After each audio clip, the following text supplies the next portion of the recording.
When you were going through the Troubles, and obviously you experienced with the horrors that you were seeing, I'm sure that kind of perseverance was... How did you motivate yourself at those times where you struggled, maybe with what you were witnessing?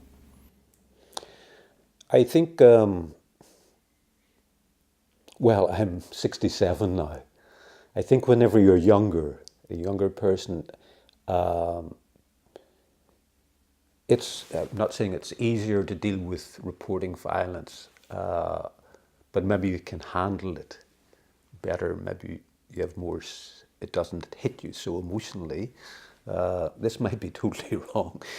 But I mean, I found really towards the end of my career that I felt that I'd had enough, seen enough, and that, quite honestly, if a news editor had have told me, go out now and cover this bomb explosion, I might have gone, sure, but I might also have broken down in tears.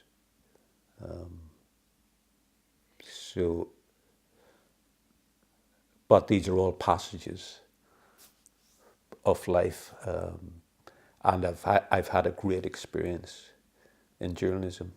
I've met some wonderful people. I've met His Holiness the Dalai Lama on 5 occasions, I think, and interviewing him briefly once, and I'm hoping to work on a book about His Holiness. Remarkable man. He is, of course, the patron of a charity in Derry called Children in Crossfire, which was started by a man called Richard Moore, who was blinded by a British soldier's plastic bullet when he was walking, taking a shortcut to school when he was 11 years old. And the Dalai Lama met Richard and said to Richard, I think you should meet this British soldier who blinded you. So a meeting was set up between Richard and the soldier. And they became friends. I met the soldier myself privately, and he didn't want tape recorded, but he said he wished he could have turned the clock back on that day. Richard went on to form the charity Children in Crossfire, which does wonderful work in many countries, including Tanzania, building education centres, nutrition centres. So we have these great people that emerged out of the Troubles doing all this incredible work. And I remember in Derry at an event, the Dalai Lama asked Richard Moore, what do you miss most about being blind? And Richard answered immediately, I miss seeing my mother's face. Very moving moment for everyone, I think. Remarkable people. I met Archbishop Desmond Tutu and had discussions with him. Another great leader.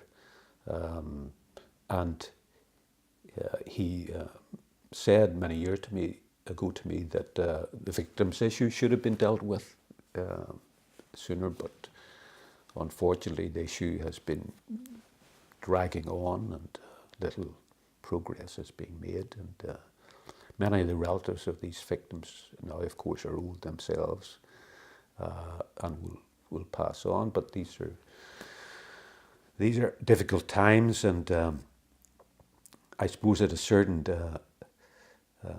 just thinking about the Good Friday Agreement at a certain stage in life, and there are many of the key players in the Good Friday Agreement, like David Trimble, like Seamus Mallon, like John Hume, like Gerry Adams, are getting older now. So we wait for a new generation of politicians and journalists to come along. Maybe you should say that at a certain stage in life you start to lose your glasses. Then you start to lose good friends who pass on. But I don't think we should lose the framework of the Good Friday Agreement, because it's worth preserving, I believe, and will live on. It is not dead, as some commentators have suggested, and not a perfect agreement, but it took a lot to achieve.